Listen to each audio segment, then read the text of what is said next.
While new political party Arise South Africa, led by Mpho Dagada, a fourth industrial revolution commissioner in the presidency and now president of Arise SA, has introduced a weekend political school and is here to tell us a little bit about it as well as what it aims to achieve. Mpho, thank you so much for joining us here on the morning show. Let's talk a little bit about this. Arise South Africa, yet another political party that has been brought to the fold. We've got lots of political parties in this country. However, we have got minimum participation when it comes from young people. So, as a person that wants to contest the 2024 elections, why should people even vote for you? So when we look at young people in South Africa, they are the ones who are most depressed in our country. Yeah. We've got over 58% of young people unemployed.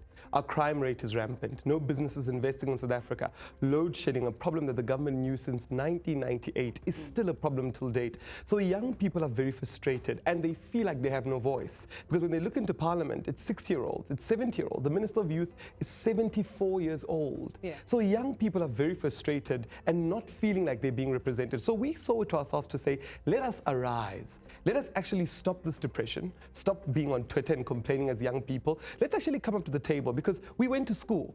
We educated and we did this purpose so that we can build our country. That's the reason why the elders fought in the apartheid struggle. The reason they fought so that we, the born frees, can come out and actually lead and come with this new innovation and come with this new technology. So Arise South Africa is here to change everything completely and build this great vision of a new country, South Africa. So I respect you for being a young person that wants to get into politics and is getting into politics, and you're putting your money where your mouth is, or your vote where your mouth is in this respect. However, as we've seen, even with the past local government elections, where we saw with the previous elections, national elections, the decline of youth participation in the South African context is one that has been happening since 1994.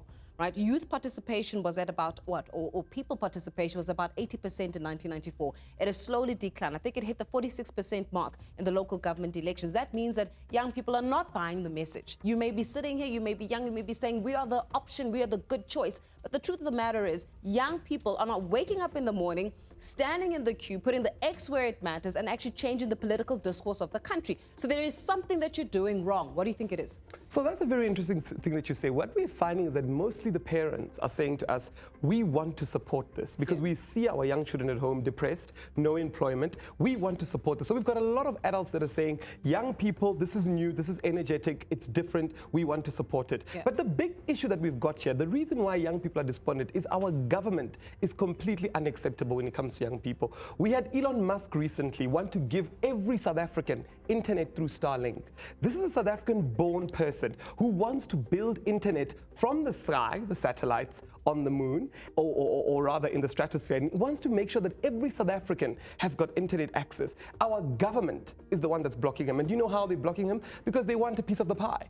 They're saying to him, dude, everybody works, take a cool drink. This is South Africa. What are you giving me? And Elon Musk is unable to give back to South Africa. He's saying, I want to give back to communities. Every rural area in South Africa today should have access to internet through Starlink, but they are blocking it. And when we look deeper into the problem, these are the people, these are the cadres, the ANC vet, the people that they themselves are very much invested in the companies that continue to keep the data prices high, that continue to keep young people without hope because they don't have any online learning processes. They can't participate in the global economy. Load shedding is taking away the internet access. They can't even do jobs online in other countries. And it's those same people that are benefiting, a few of them. When you look into the proxies of MTN, Vodacom, and you see who owns those things, you realize that most of these politicians are BEE deals that are benefiting. And to them, to block Elon Musk from developing his own country means nothing. For them, it's easy because But what are you going to do? Because we're not answering this question. What are you going to do that is so different? Elon Musk is one thing. Internet connectivity is another thing. But you know what matters to a young person in South Africa?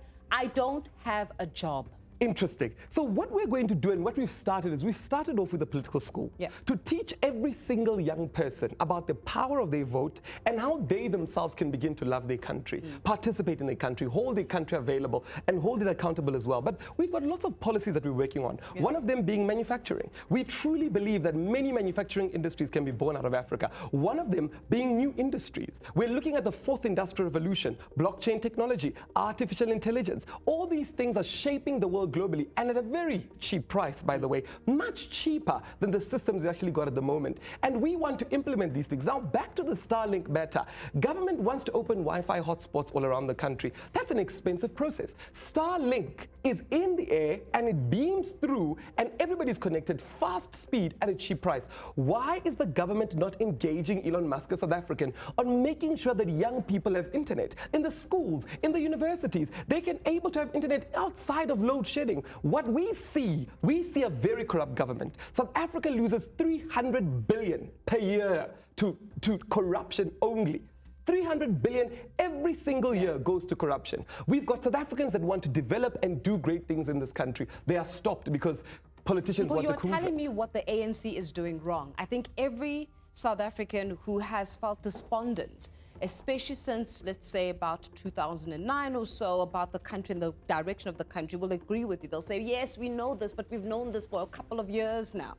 What are you going to bring different to the table? Why is it that a person, again, what is going to make me come next year, get up from my bed, go to the voting station, stand in that long queue? You and I both know how long that queue is. It's not very short. Stand in the queue, put an X on Arise South Africa instead of putting an X on any other political party that is represented in this country. I hear Elon Musk. Elon Musk is not going to be here in 2024, come voting day. But what are you going to do? All right. Now, the reason I bring Elon Musk is because many of the jobs that people look for come from international companies. It's multinationals that come into any country and invest. They build the plants, they build the jobs, and they bring in jobs. When we talk about Elon Musk, we're talking about somebody who owns Tesla, who wanted to build battery factories in Africa. Yeah. Now, if you look, South Africa has every component needed to build a battery. The reason why we don't have any battery building companies here is because whenever they want to come in from any technological advancement, they all told the same thing: we need a bit of a cool drink.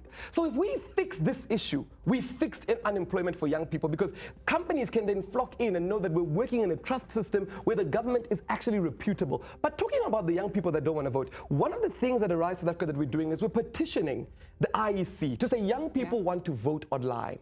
Come 2024, young people don't want to stand in lines. We've seen that. Young people do everything on their phone. We want the IEC to include online voting. Of course, they can still keep the old systems of people voting for the elderly, etc. But for young people, we want online voting backed with blockchain technology. How's the IEC responding to your request? Are they blue ticking you? Or are they saying that we will revert back? I mean, look, it's not a bad idea. Many countries are doing it. I think that even in, was it Namibia that was actually doing it as well? There are many countries that are implementing that kind of strategy. Where's the IEC on this? So the IEC is coming to the table to say we want to hear what young people have to say. Yeah. And what we're saying is we're wise to that statement, because wanting to hear and doing are two different things. So we're going to submit a petition formally and let them do the process. And in our petition, we're showing them a blockchain prototype that does online voting. We're giving them the solution to say this is how it works. Just you need to implement. That's it. Yeah. Remember, it's cost effective as well. So that's one of the things. But we're prepared to even move on forward and make sure that we put pressure on them as young people, because majority young people are saying it doesn't make sense. Already the government is so corrupt. We're losing 300 billion per year through corruption. What's going to stop them from stealing the votes of the young people? What's going to stop them after young people have gone out, stood in lines and voted? What's going to stop them for changing the ballot papers like they did in Nigeria? So young people are saying until we see this implementation happening or the discussion happen, we are not happy, and we will continue to engage them. One of the other things that we want to also pay close attention to is the fact that young people are the majority. Young people in this country, they are the majority, yet they benefit the least. How does a majority benefit the least? When we look in South Africa, the ages of 18 to 35, that's the majority of the country. Yet there are no businesses coming out of those people. There's no funding getting to those people. Those people are not seen or heard. And it's important to realize that they need to arise. It's an active word where you were depressed. We've seen what's gone on. So you're going to solve this issue. You're going to address all of this. And you're absolutely correct by saying that young people, if every single young person who is eligible to vote decided to go vote and vote for a different political party, this country will be governed by a different political party. I hear you 100%. And you're saying don't just vote for a different political party, vote for me. Yes, and I'm saying to you that one of the things that we've done is our policy framework. So we are basing our political party on ideas. Yeah. We're saying, we've seen how the other parties do it. It's about, were you in the struggle? Who's your father? Was your mother a veteran? Was this? We're saying, bring your ideas. We're very governed like in Dubai, where we say ideas first before the person. So every young person has access to bring their ideas. We run our branches on WhatsApp groups, where young people are able to just type a text on WhatsApp and say, hey, I've seen this prototype, it works, I want to implement it, I'm ready. And immediately it's in our policy frameworks. Yeah. On our websites, we're engaging every week with our people to make sure that they're aware of this. Our political school, we discuss how blockchain technology can be used, how artificial technology can be used. We discuss all these things and show our people, because we've realized that when we do take power, which we will come 2024, our people need to be ready. And for us to prepare them, it doesn't start then. It starts today with our political school. And that's why every single member of Arise joins a political school. We start by renewing your mind to say, as a South African, you must love your country. What does loving South Africa do? What does loving South Africa do to a nation? What do people do when you renew their mind and start to let them think like an eagle?